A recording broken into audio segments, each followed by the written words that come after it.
Bien, buenas tardes a todos, a todas, buenas tardes compañeras, compañeros. Hermosa tarde de, hoy no sé si es el último día de octubre o es mañana, pero bueno, no importa, es uno de los últimos días de octubre del 2020. La verdad que estamos muy contentos y contentas de poder seguir trayéndoles. Arrancamos en marzo, ya llegamos a octubre, trayendo actividades de distintos tipos del sindicato.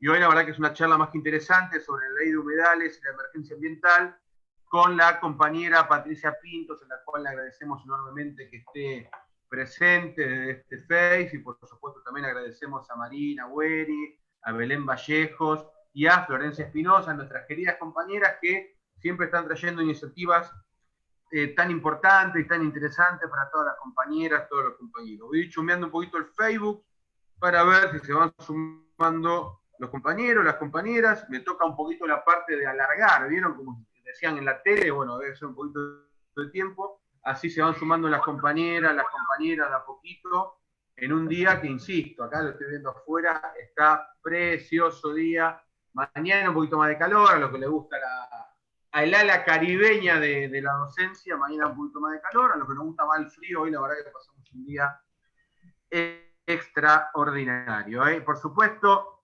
primero, hoy se cumplen, si no me equivoco, 37 años de la recuperación de la democracia, muy importante,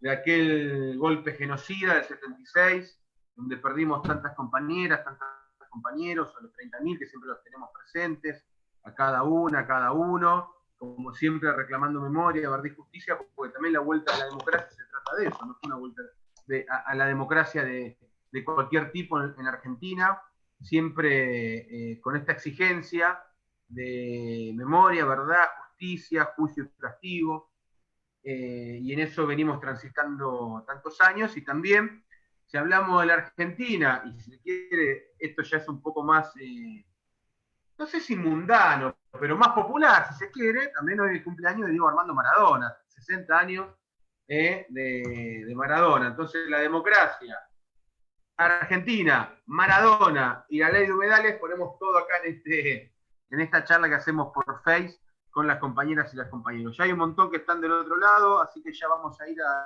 arrancando formalmente. Buenas tardes, compañeras, compañeros. Acá estamos en otra tarde más de charlas de distintos tipos. Ayer tuvimos una charla sobre títeres, si no me equivoco.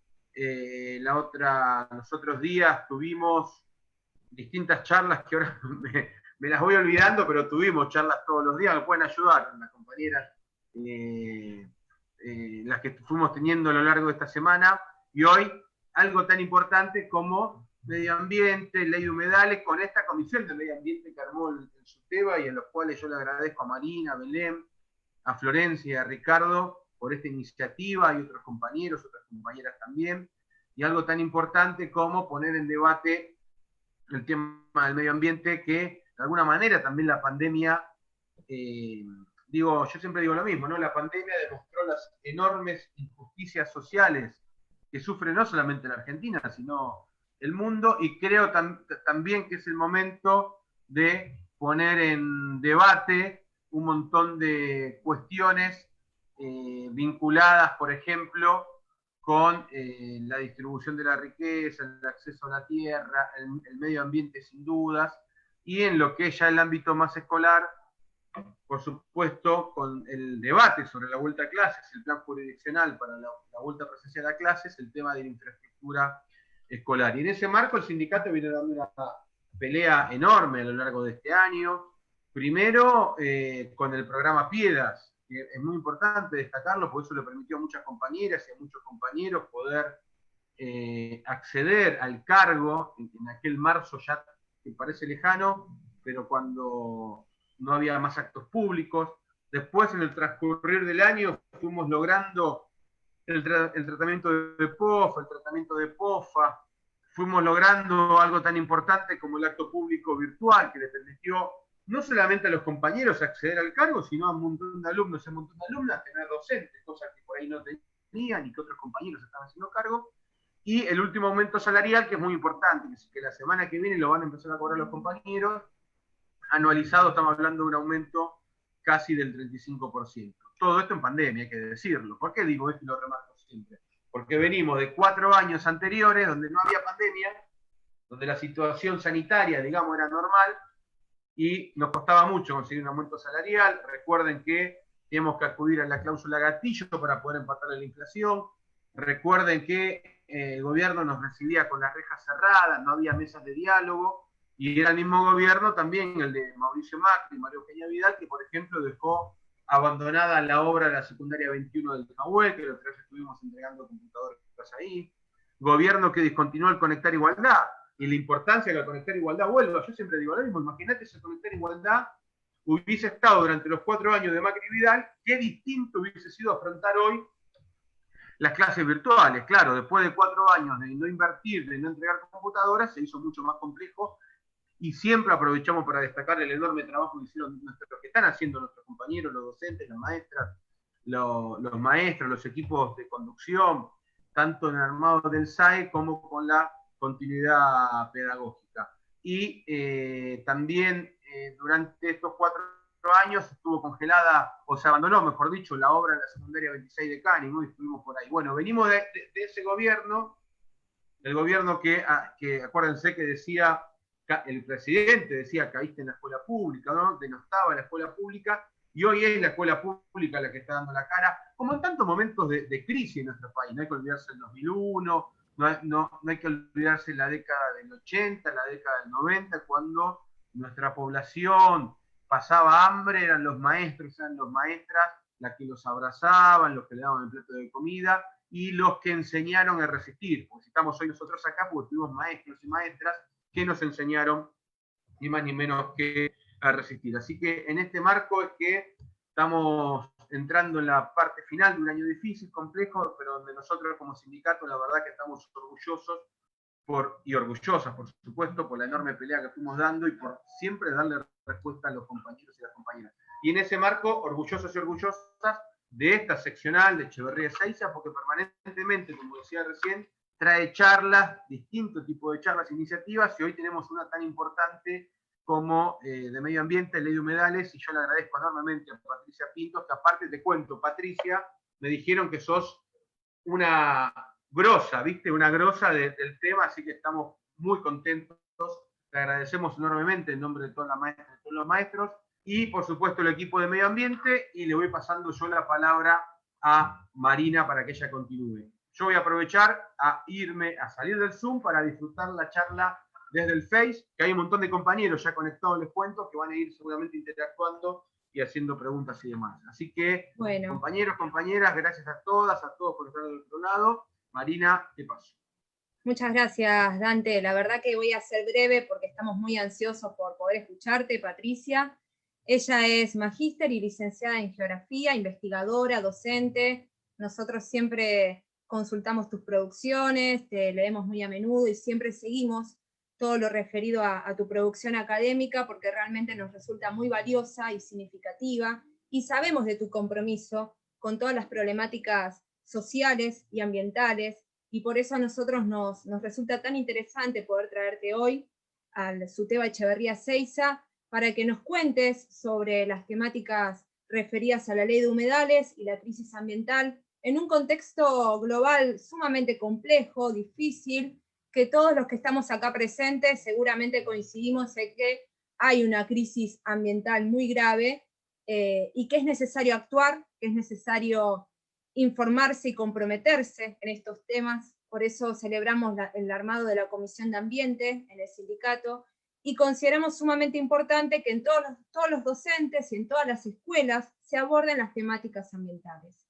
Y mucho más aún nosotros en el distrito de Esteban Echeverría, con un humedal tan significativo como es la Laguna de Rocha, que consideramos sumamente importante poder defender y poder empaparnos de todas estas nociones que hoy nos vas a compartir para poder adentrarnos en el tema. Así que bienvenida, Patricia, un cálido saludo y muchísimas gracias por estar hoy.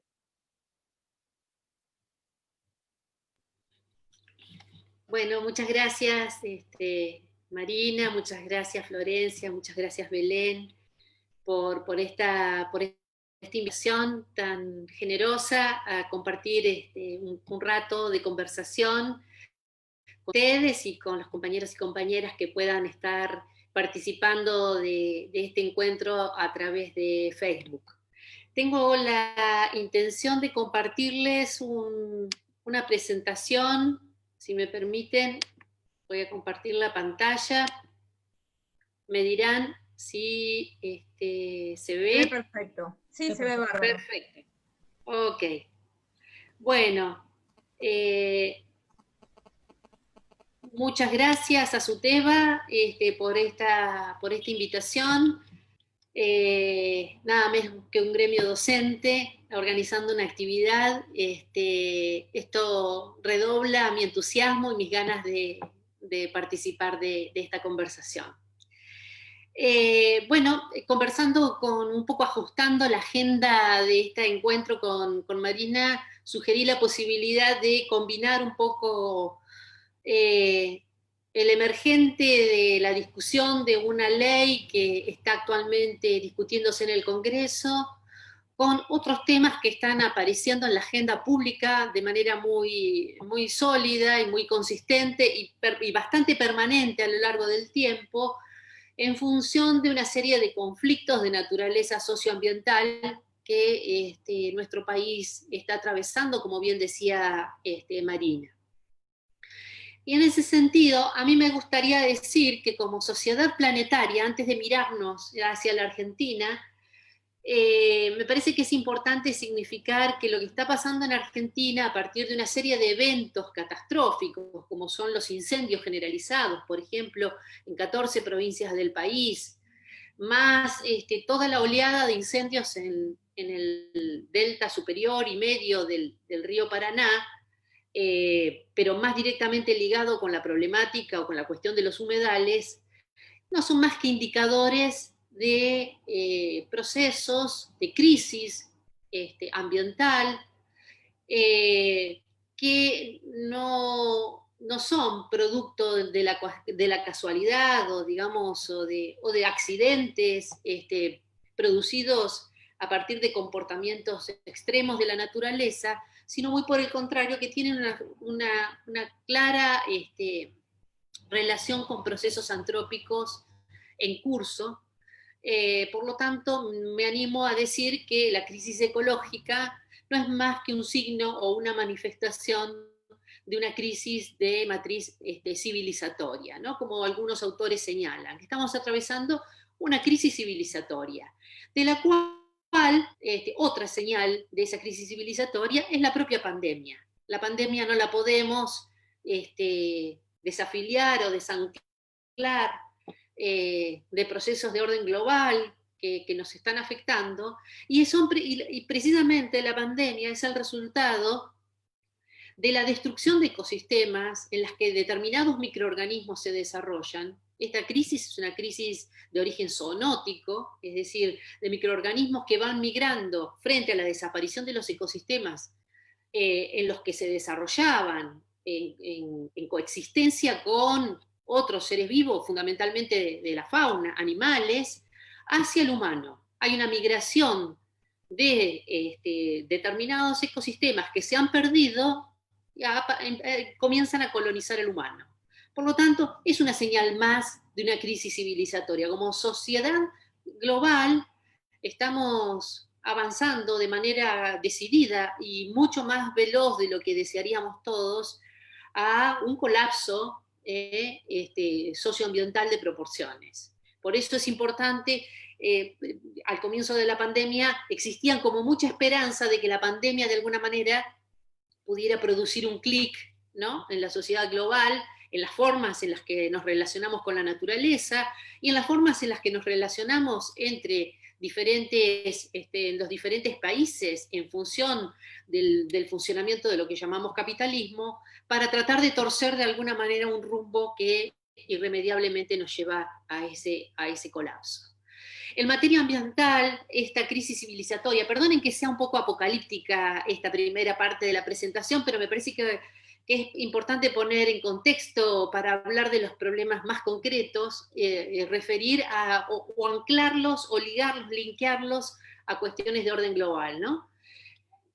podríamos decir que lo que está pasando en la Argentina, pero que no es únicamente en Argentina, ahora voy a mostrar alguna imagen que da cuenta de ello, es verdaderamente un ecocidio, como se señala o señalan algunos autores, ¿no? Es decir, un homicidio de la naturaleza. Es decir, hay un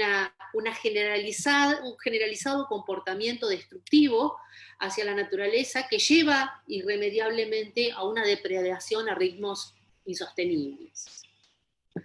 Esto a mí me ha llevado a tener una mirada, o a proponer una mirada desde la ecología política. La ecología política es una rama de la ecología muy fértil, muy desarrollada en digamos, nuestra región latinoamericana, precisamente por lo que alguna vez se denominó la maldición de la abundancia.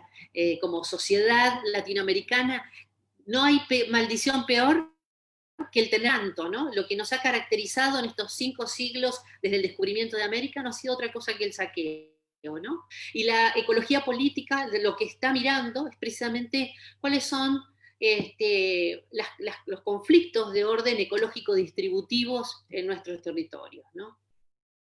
Y fundamentalmente, mirándolo desde la ecología política, lo que estamos viendo como trasfondo de todas estas prácticas depredatorias a las que ahora me voy a referir, es una tensión entre lo que podríamos llamar bienes comunes de la naturaleza.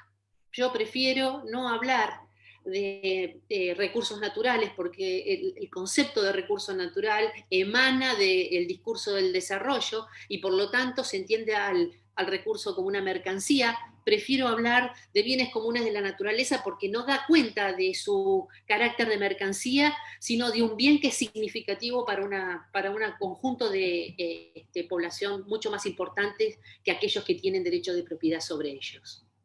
Por eso digo una tensión entre bienes comunes y derechos de propiedad. En los últimos tiempos, Rita Segato viene hablando muy insistentemente para decir que lo que en los años 60, 70 hablábamos como la desigualdad, la profundización de la desigualdad, se ha exacerbado de la mano, en los tiempos actuales, de lo que ella llama la dueñidad o señorío. ¿Qué significa esto? Que vivimos en un mundo de dueños. Un ejemplo claro es lo que, bueno, son las disputas por el acceso al suelo que hemos visto en estos últimos días, en los dos extremos del espectro social, digamos, ¿no? La cuestión de la dueñidad. Y que actúa muy claramente en cómo nos vinculamos, cómo nos relacionamos con la naturaleza, ¿no? Y esto produce un conjunto de territorios en disputa por intereses diversos, pero que sobre todo genera lo que yo llamo una disputa de sentidos. Porque cuando hay un territorio en disputa, lo que hay por detrás es una disputa de sentidos, entre formas de vivir más propias de prácticas tradicionales, históricas, construidas a lo largo del tiempo, y otras formas de producir y de transformar esos territorios más ligadas a la lógica de una obtención de la ganancia y de la forma más rápida posible, ¿no? Entonces, entre esos extremos, entre las formas de vivir históricas y el avasallamiento que producen determinadas prácticas productivas, colonizando estos territorios, se genera una disputa de sentidos muy clara.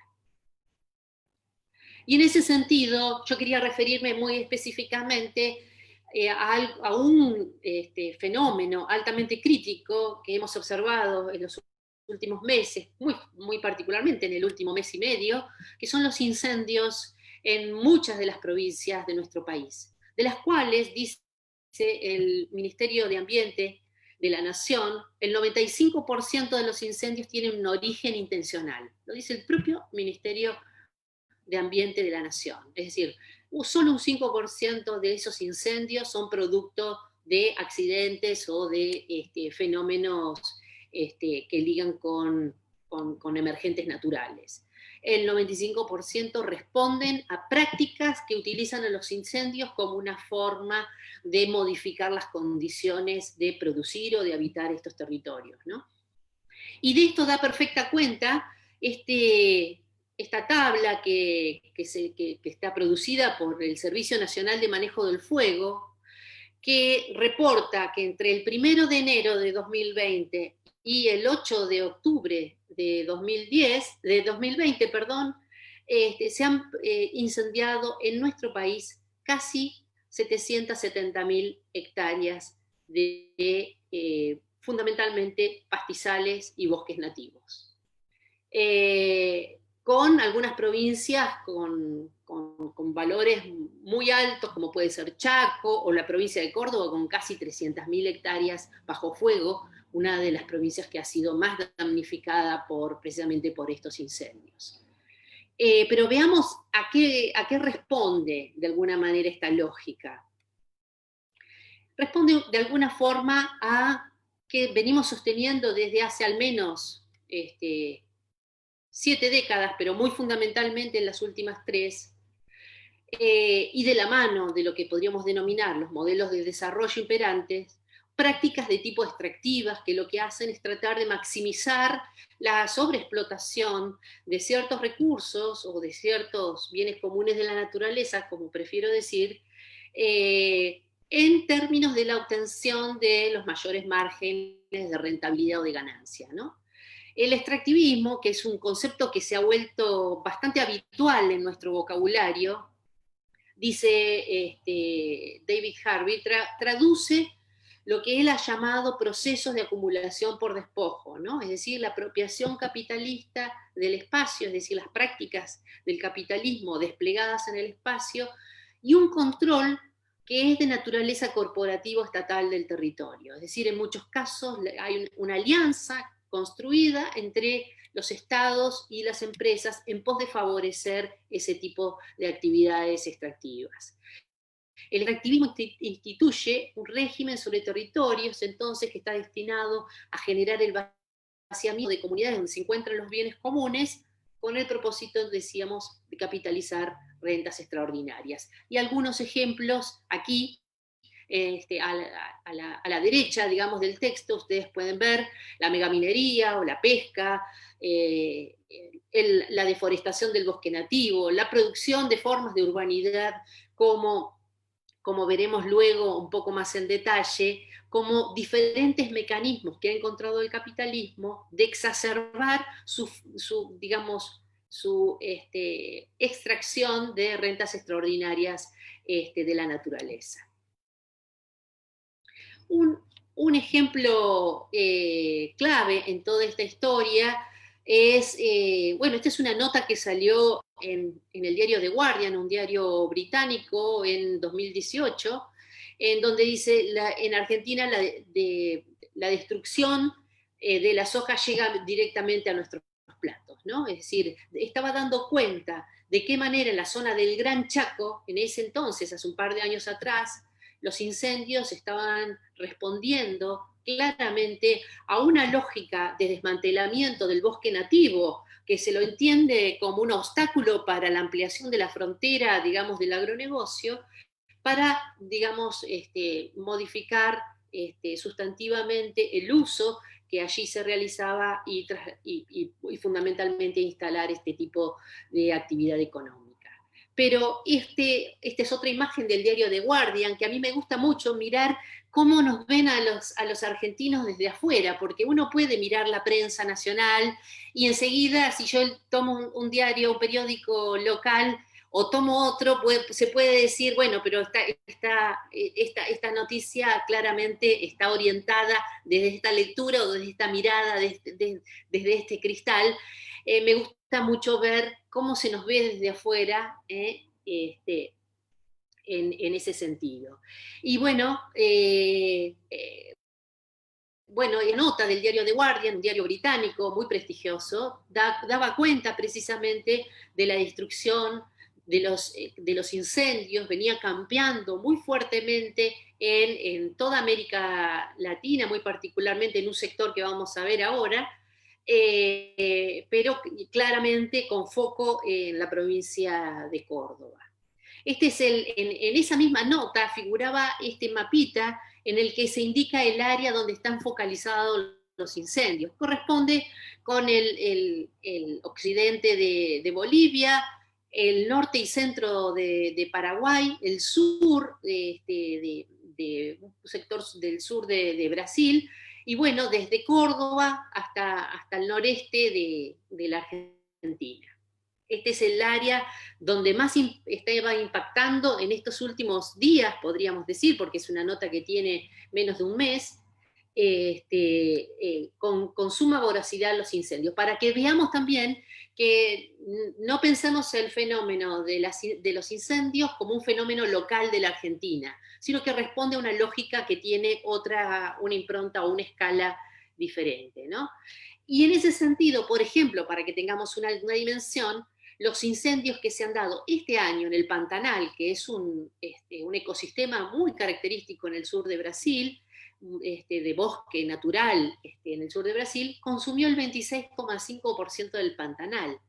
Es decir, los incendios desde el 1 de enero han consumido casi 4 millones de hectáreas en ese sector, que tiene una equivalencia con la superficie del estado de Río de Janeiro, para que tengamos un orden de magnitud, ¿no? El 26,5% de superficie de ese ecosistema del Pantanal que ocupa 15 millones de hectáreas.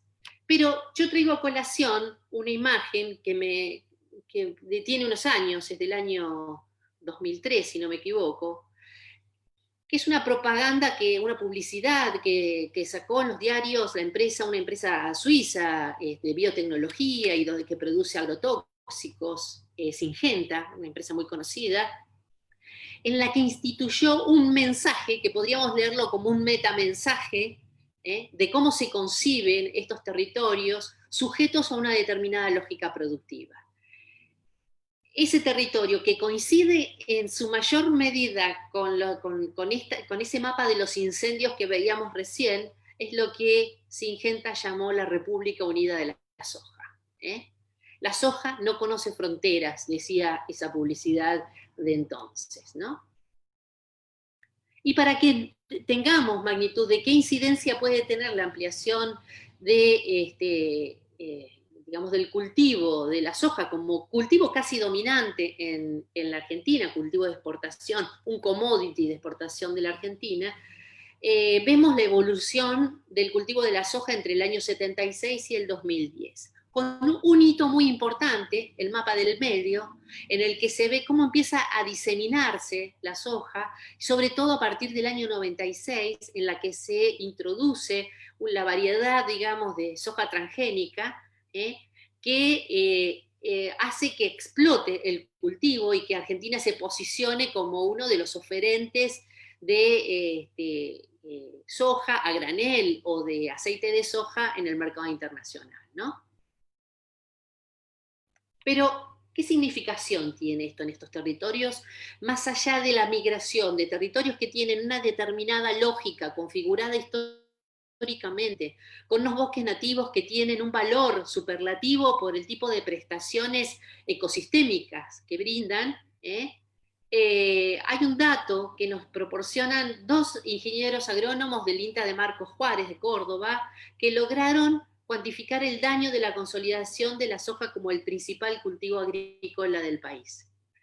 Para señalar lo siguiente, pensemos esto qué impacto tiene luego en el comportamiento, por ejemplo, de las precipitaciones extraordinarias o en la capacidad de absorción del agua. Un monte nativo absorbe 300 milímetros de agua por hora por hectárea. Una pastura convencional con ganado absorbe 100 milímetros de agua por hora por hectárea. Y un campo con soja, 30 milímetros de agua por hora, es decir, 10 veces menos que el bosque nativo. Es decir, no solamente perdemos un ecosistema valioso, sino que la pérdida de ese ecosistema trae como correlato una pérdida en la capacidad de retención del agua, con lo que eso supone por sí, pero además en términos del desgaste, del deslave, digamos, del lavado que produce la caída del agua o la circulación del agua producto de las precipitaciones. Por un lado quería mostrar un poco ese panorama porque me parece que se tiende a naturalizar, los medios no dan mucho a difusión el papel que ha tenido la evolución del cultivo de la soja y del agronegocio en general en cambiar de alguna manera el patrón productivo a nivel nacional. En segunda instancia, yo quería mostrar otro ecosistema que viene siendo muy dañado, son los ecosistemas de humedales. Que hoy humedal es una palabra que ya no nos resulta desconocida, se ha incorporado gradualmente a nuestro vocabulario. Antes los referíamos como bañados, bajos, inundables, y de alguna manera en la propia denominación había como una subvaloración de ese tipo de ecosistemas. La denominación adecuada, que es la de humedal, ha venido a revalorizarlos desde el punto de vista semántico también. Y hoy forma parte, decía, del vocabulario de muchos y de muchas. Los humedales, como los bosques nativos, son bienes comunes de la naturaleza. Su existencia o su prescindencia no nos pasan indiferentes, muy por el contrario. Tener humedales a nosotros como sociedad nos favorece en múltiples sentidos. En principio son ámbitos donde se recargan los acuíferos subterráneos, que son los acuíferos a partir de los cuales tomamos el agua, de la cual nos abastecemos para el consumo, para el riego, para la bebida para el ganado. Digamos, los acuíferos subterráneos se alimentan a partir de humedales fundamentalmente.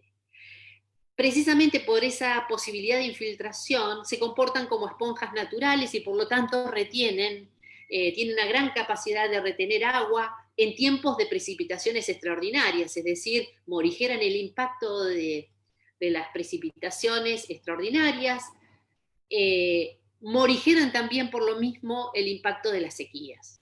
Entonces, cumplen una función muy importante en ese sentido. Son significativamente importantes en la captura de dióxido de carbono de la atmósfera, que es uno de los gases principales en la producción de efecto invernadero. Por lo tanto, cumplen también con una función muy, muy importante en ese sentido.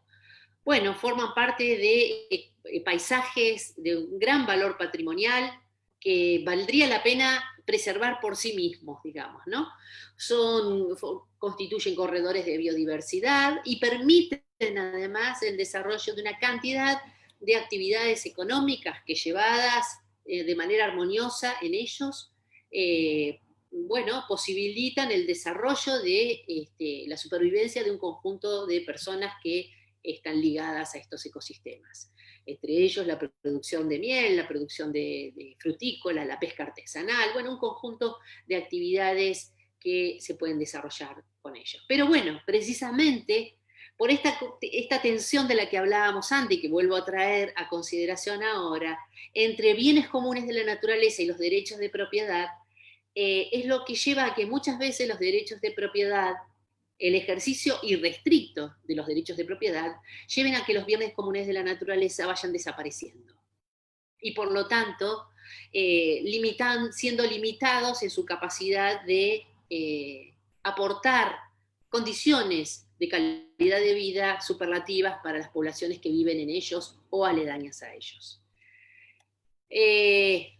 ¿Cuáles son las vulneraciones más clásicas? Las quemas periódicas, los rellenos, las quemas periódicas como hemos visto en el delta del Paraná, sobre todo en el delta superior y medio, ¿no?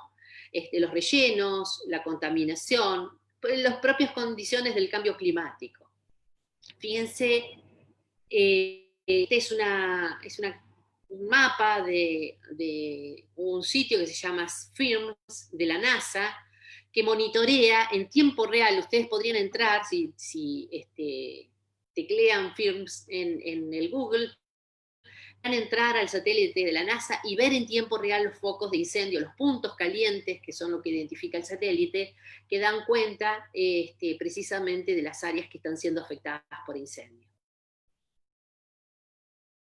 Otras vulneraciones de tipo antrópica son la sobreexplotación de recursos humedales que se han transformado, como vemos en esa imagen, en áreas de producción forestal de tipo industrial, es decir, que ven modificadas precisamente sus condiciones ecosistémicas para llevarlas a una explotación extrema.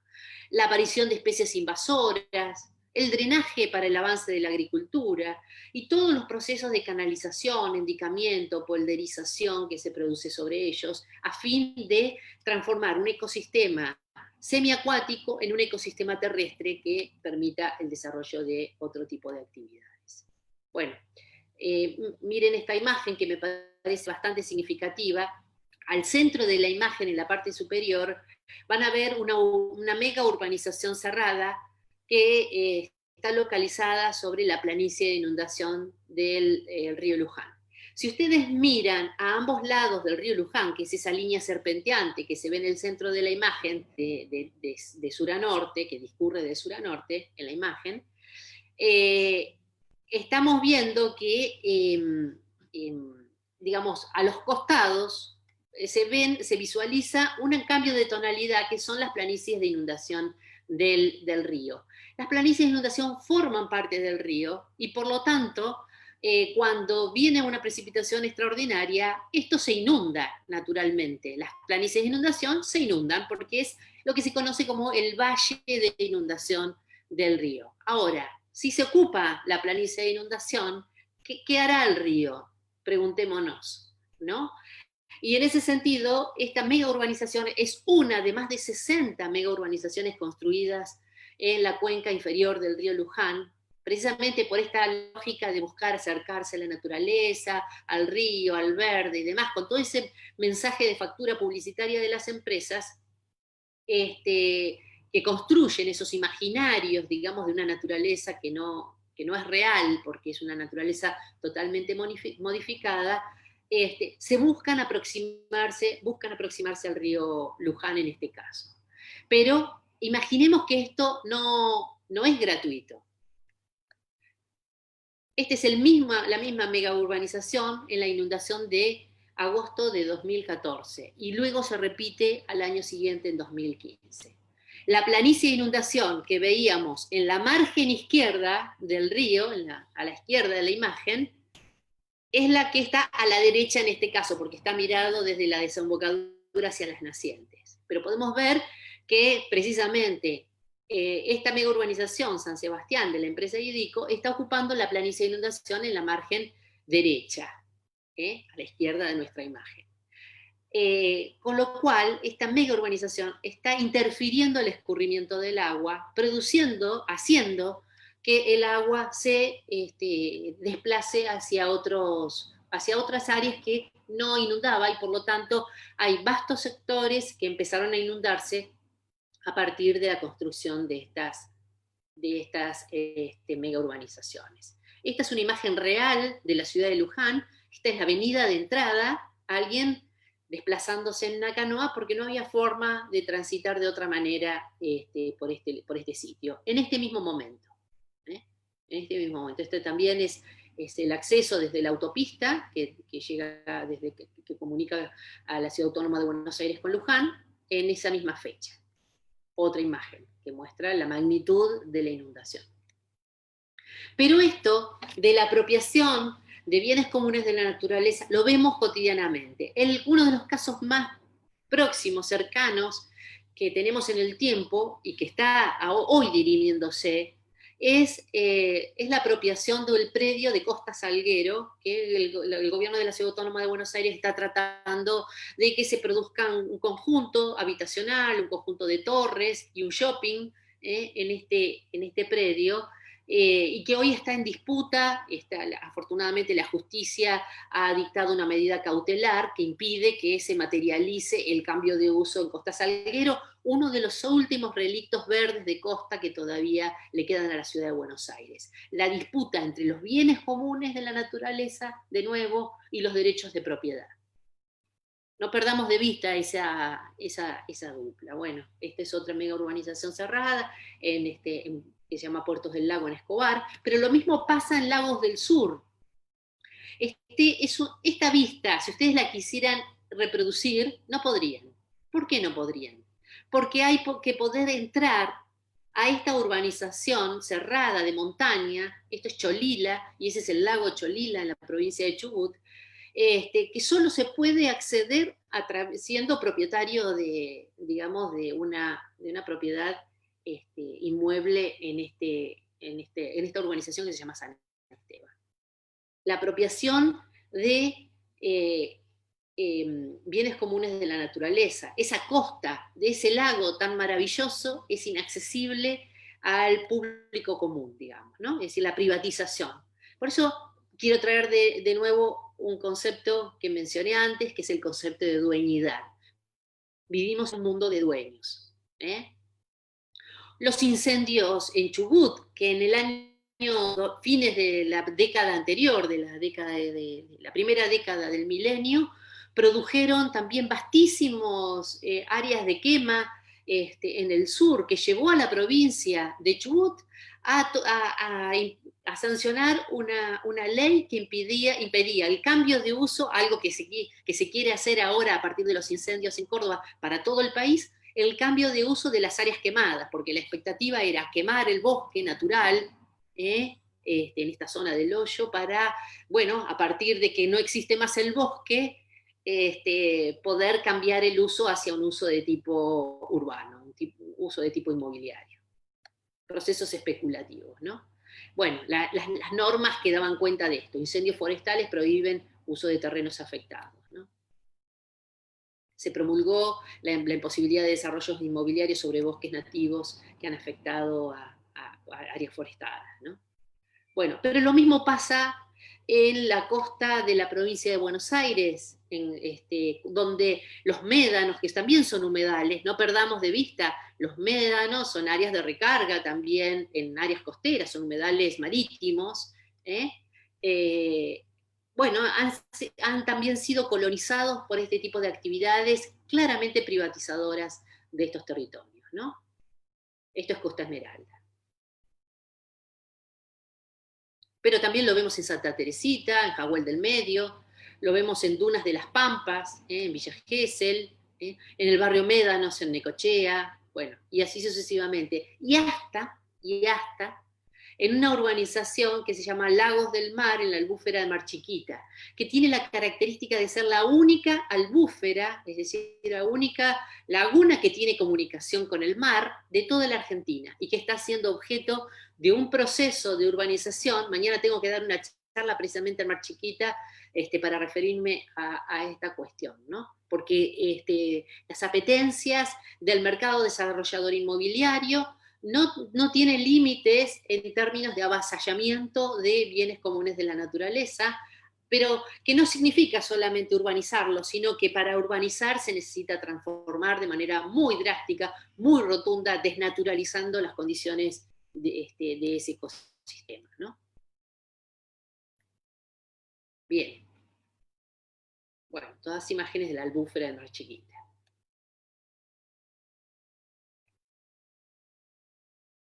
Bueno, y para ir cerrando, porque estoy segura que ya debo haber hablado mucho tiempo, hacer referencia a la ley de humedales. La ley de humedales es una ley de presupuestos mínimos, digamos, las leyes de presupuestos mínimos están contempladas por el artículo 41 de la Constitución Nacional, que permite la sanción de leyes de tutela ambiental, entre ellas, bueno, tenemos los antecedentes de la ley de glaciares y de la ley de bosques, que también son leyes de este tipo, que, bueno, ha aparecido como un emergente a partir de los incendios en el Delta, ¿no? Los incendios en el Delta, en los meses de julio, agosto, septiembre, fueron los meses más álgidos, digamos, de quemas en el Delta, también ligados con otra lógica, no con la soja, sino con la ganadería, es decir, esa necesidad de pampeanizar ecosistemas no pampeanos, ¿no? Porque, digamos, lo que ha vivido de alguna manera el Delta, sobre todo en el tramo superior y medio, es un proceso gradual de pampeanización, es decir, de transformación de sus características ecosistémicas hacia otro tipo de ecosistemas, fundamentalmente ligado al desplazamiento de la ganadería de las áreas tradicionales en el continente, que, bueno, vienen siendo colonizadas por el avance de la frontera del agronegocio, como mencionábamos antes, y la ganadería viene siendo como desplazada hacia áreas cada vez más marginales.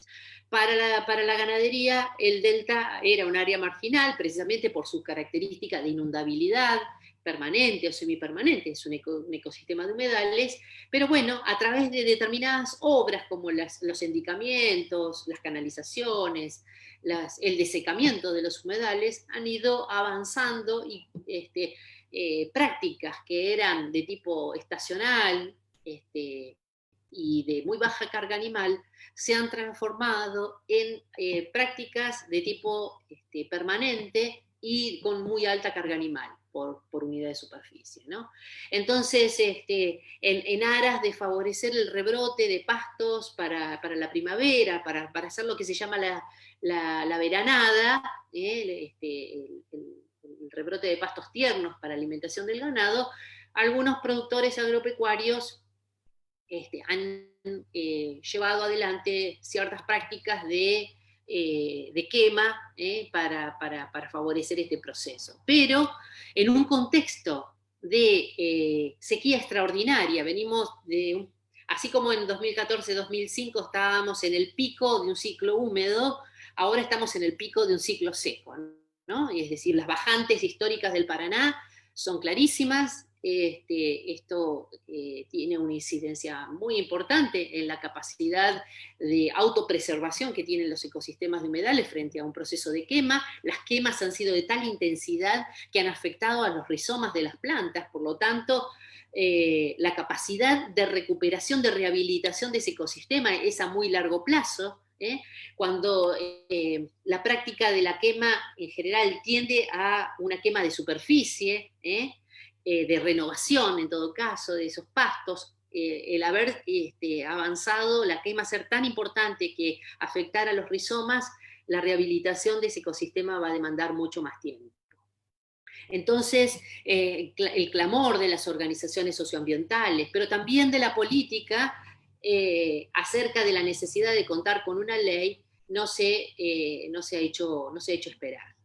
No se ha hecho esperar por lo menos en la reacción. Ahora vamos a referirnos a qué está pasando.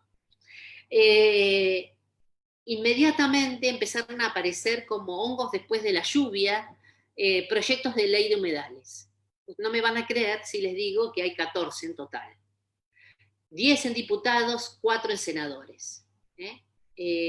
Algunos, de manera muy subrepticia, plantean un esquema de regulación más abiertamente productivista. Es decir, tratando de que, bueno, que las áreas, las superficies alcanzadas por la protección sean las menos posibles. Sin embargo, hay un acuerdo casi generalizado de que la definición de humedal es esta que adoptó el COFEMA según resolución 329 del año 2019, que es la que permite digamos, una protección más completa, digamos, de este tipo de ecosistemas. No la puedo leer porque la pantalla me la está, digamos, la imagen de los cuadritos no me lo está tapando. Pero bueno, no importa, es una definición técnica, muy técnica, pero que es el elemento clave en la ley, porque en función de la definición es la superficie que finalmente va a estar protegida. Bueno, afortunadamente la que mayor consenso logró en la instancia de tratar de armonizar esos proyectos de ley, esos tantos proyectos de ley, es esta. Luego la ley recorre, es casi un calco, pero bueno, ha tenido bastantes debates acerca del tipo de ordenamiento territorial y el tipo de inventarios.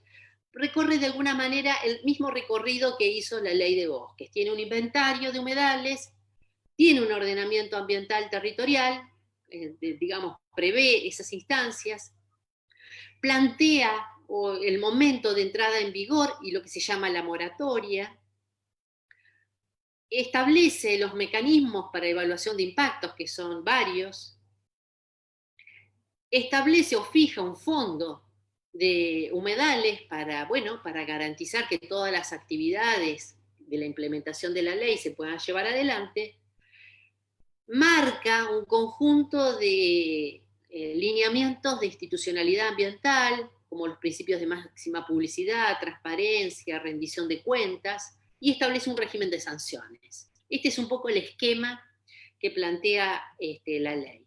Ahora, los diputados, que son los que llevan la delantera en el tratamiento de la ley de humedales, porque son más, además, los diputados que han presentado proyectos, están trabajando en un proyecto de armonización. El debate más importante estuvo en qué momento,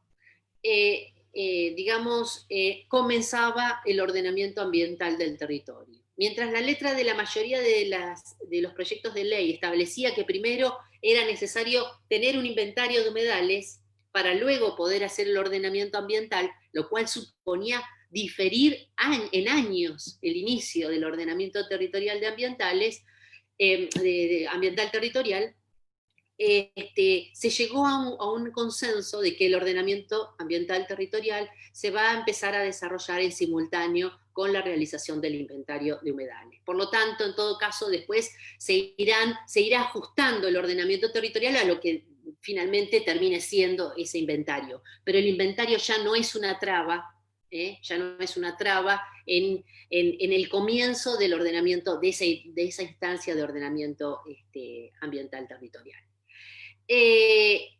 Otra cuestión que es importante es que se incorpora la figura de la evaluación ambiental estratégica en todas las etapas del proyecto, de cualquier proyecto que se quiera llevar adelante en ecosistemas de humedales, y algo que es muy importante y que hubiera sido la llave para impedir que, por ejemplo, esas urbanizaciones que se construyeron en la cuenca baja del río Luján se hubieran podido producir, que es un estudio de impacto ambiental de tipo acumulativo, es decir, no podemos estudiar el impacto ambiental de un proyecto desconociendo que hay otro conjunto de proyectos que está incidiendo en modificar las condiciones ambientales de ese ecosistema. Y en ese sentido esto nos parece muy importante. Y luego un régimen de sanciones, que es una cuestión también discutible, porque es en términos dinerarios, ¿no? Y en términos dinerarios, si bien se está discutiendo que las multas sean superlativas, lo importante es que tuviera efectos penales, digamos, es decir, que lo sancionatorio no sea solamente meramente punitivo, económico, sino que tenga efecto penal, digamos, ¿no? Claramente. Pero todas estas cuestiones están actualmente en proceso de armonización. ¿Qué problema se ha presentado en estos últimos tiempos? El emergente de los incendios de los que hablábamos antes, en 14 provincias del país, capturó en algún momento la agenda de la política, la agenda legislativa, y paralizó el tratamiento de la ley de humedales en ambas cámaras. Apareció la idea esta de modificar la ley del fuego, en términos de, digamos, prohibir, de establecer una prohibición al cambio de uso del suelo entre 30 y 60, aplicable a 30 y 60 años, y esta es la cuestión que está fuertemente en discusión en este momento.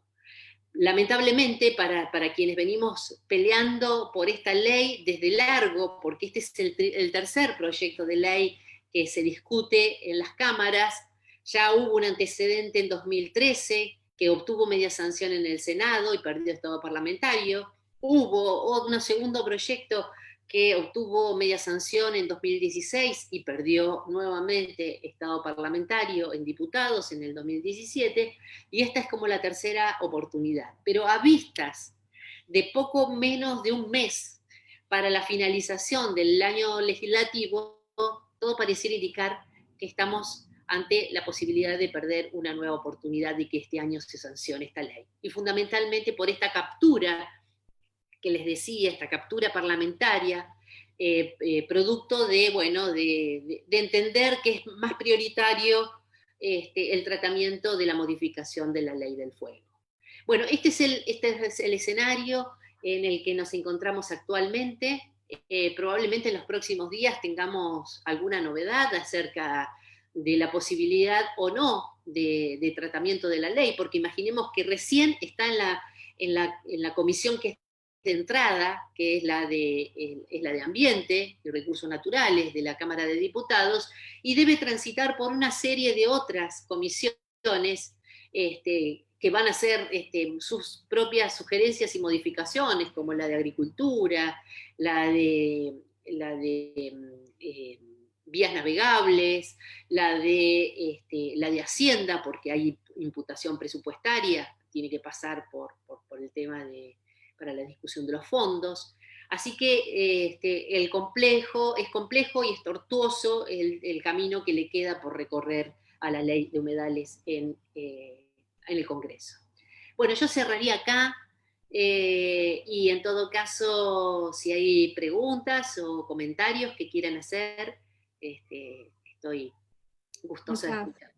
Muchas gracias, Patricia, muy claro, la verdad. Pensaba mientras te escuchaba, uno en esta época, ¿no?, de pandemia, enseguida pareciera que quiere buscar responsables, ¿no? ¿Por qué? ¿Cuál es el origen?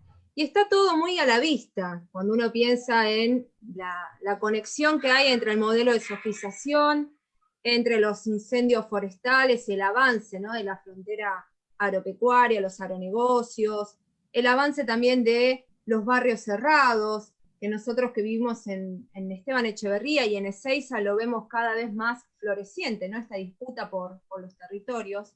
Y me parecía también muy valioso, si podrías mencionar y comentar, hoy mencionaste a David Harvey, quizás volver un poco a esta cuestión, ¿no?, del derecho a la ciudad, que hay una oportunidad de tener otra forma de vida, que hay una oportunidad de tener otro modelo de ciudad, en donde también se respete justamente al ambiente y a la preservación de los humedales, porque son sumamente importantes. Uno cuando veía esas imágenes de las inundaciones, de las consecuencias que esto trae, hay responsables, efectivamente, hay un sistema que no es solamente a nivel nacional, ¿no?, sino que ahí interviene todo el interjuego de escalas de análisis que podríamos desarrollar por un montón de tiempo, pero me parece sumamente valioso, si te parece bien, quizás hacer un poco mención a cómo los movimientos sociales también buscan fortalecer la importancia de esta ley, ¿no?, que pareciera que quizás se puede volver a desestimar y es sumamente peligroso, porque vemos cómo avanzan los negocios, los intereses, y efectivamente es una oportunidad esta ley para poder defender los humedales. Sí, me hiciste dos preguntas en una. Muy interesantes las dos. La primera, en relación a la cuestión del derecho a la ciudad, ¿no? Evidentemente, nuestras ciudades, fundamentalmente, desde la consolidación del neoliberalismo intenso para acá, desde los años 90, desde el menemismo, digamos, para ponerlo en cuestión temporal, para acá, lo que ha sucedido es que el Estado ha ido relegando esa capacidad de planificación que supo tener en algún momento, de ordenamiento territorial, y de regular de alguna manera los procesos en el territorio, ¿no? Y ha dejado que el mercado haya sido el que marcara el pulso de todo esto. No es casual que las formas de crecimiento urbano hayan cambiado en estas 3 décadas, en estas 3 últimas décadas, ¿no? Y que hoy nos encontremos con que las ciudades crecen de manera difusa, siguiendo también algún otro geógrafo como Francesco Indovina o De Matteis o Oriol Nelo, que hablan del crecimiento disperso, ¿no?, de mancha de aceite, de forma desanclada de las áreas más densas de la ciudad, lo cual no hace otra cosa que dispersar el crecimiento, encarecer el espacio urbano producido, que finalmente termina siendo transferido ese costo, esos mayores costos a las administraciones, ¿no?, al Estado, que se termina haciendo cargo de las infraestructuras, de los equipamientos, de la mano de las apetencias del mercado desarrollador inmobiliario o de lo que yo llamo el urbanismo privado, digamos, ¿no? Y esto en franca competencia además con los sectores populares que no tienen condiciones de acceso al suelo por la vía formal, por la vía de los mercados formales, porque no son sujetos de crédito, no tienen capacidad solvente para poder acceder al suelo y la vivienda. El drama de lo que vimos ayer en Guernica es una manifestación viva de esta situación, de los desanclados del derecho de la ciudad, ¿no? Del derecho a la ciudad, que bueno, que necesitan procurarse formas de producción o de acceso al suelo por fuera del mercado, digamos, ¿no? Este ha sido un poco el panorama, ¿no? Estas formas de abandono del Estado, de su función tradicional, ha generado condiciones de accesibilidad muy asimétricas a los territorios, ¿no? Y las ciudades que tenemos ahora, difusas, muy desarmadas, muy desarticuladas, muy segregadas, además, son un poco el espejo de esto. Es como el desafío que tenemos en estos tiempos de resolverlos, es pensar en una ciudad, digamos, con condiciones de accesibilidad para el conjunto, ¿no? Donde la mixidad sea un valor y no sea una cuestión a combatir. Esto por un lado. Por el otro lado, me hacías referencia a la importancia de los movimientos socioambientales, de las organizaciones sociales, en estos de sostener, de levantar la bandera. Nada más cierto e importante esto que dijiste, lamento que se me haya pasado de decirlo, porque es algo que siempre menciono, ¿no? Siempre trato de reconocer la importancia, la significación que tienen las organizaciones socioambientales, en este caso, para estos temas, ¿no? Las organizaciones sociales, los movimientos sociales en general, pero las socioambientales en estos casos, en construir legitimidad a los pedidos, digamos, a las demandas el sector público, ¿no? La importancia y la significación que tienen en construir e instalar una agenda.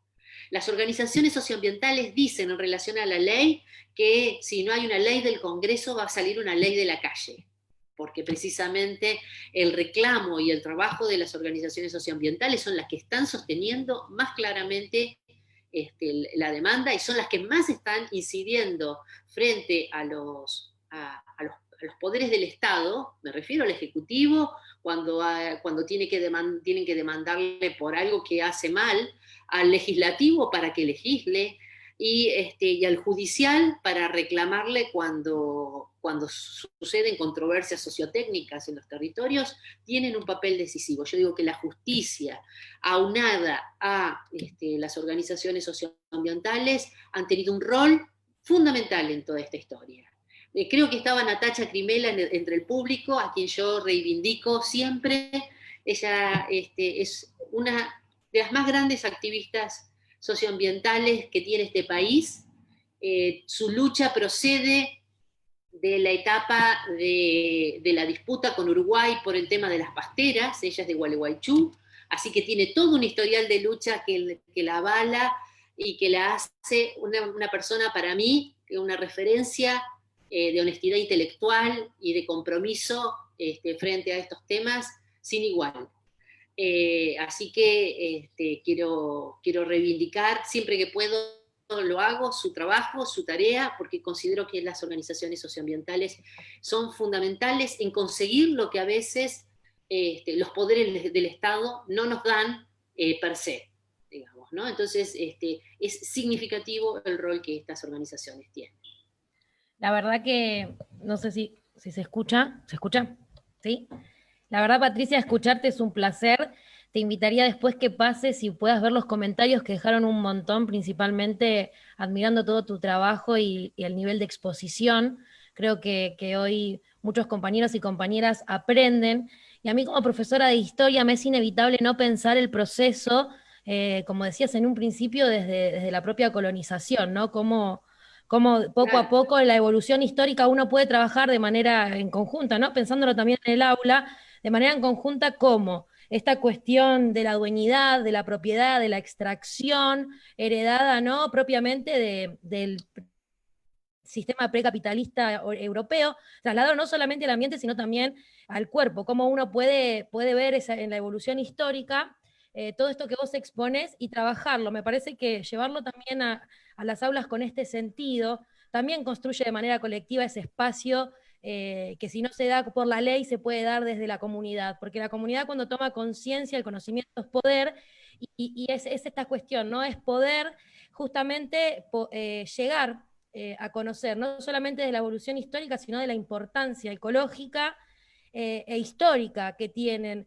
tanto los humedales como entender el sistema económico que habitamos, ¿no? Para poder también entender los procesos sociales y los conflictos y las situaciones económicas, socioeconómicas y hasta culturales que hoy atravesamos. Es un placer escucharte, insisto, agradecerte la generosidad que tenés para explicar el nivel de hermoso, ¿no?, que llegas, trascendés, en la trascendencia que genera no solamente tu conocimiento, sino que tu militancia. Se nota que hay un compromiso más allá de lo académico con respecto a los humedales, y la verdad que celebro este espacio que permite el SUTEBA de visibilizar y de poder construir, y también de poder ser referentes y réplicas, porque a partir de acá muchos compañeras, compañeros y compañeres empiezan a conocer tal vez un poco más y a interesarse e involucrarse. Así que de mi parte agradecerte por todo este trabajo, y no sé si Flor o Dani quieren decir algo. Sí.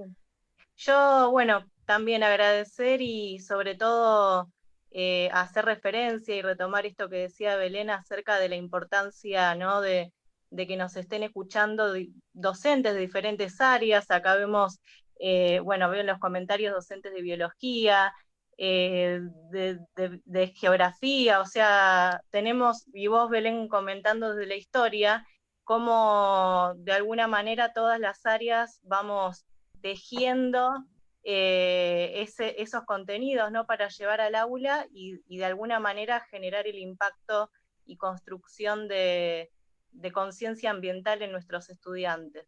Y para agregar, digamos, a la ley de humedales y en relación a esta charla que se da, que está dirigida a un público docente, ¿no?, más que nada, también hacer referencia a la necesidad de una ley de educación ambiental. Creo que sería el próximo camino que tenemos que construir para poder consolidar de una vez por todas la educación ambiental obligatoria en las escuelas, ¿no? Así que, bueno, muy agradecida de haber estado presente en esta charla tan rica, ¿no? Invito a Daniel si quiere hacer alguna referencia.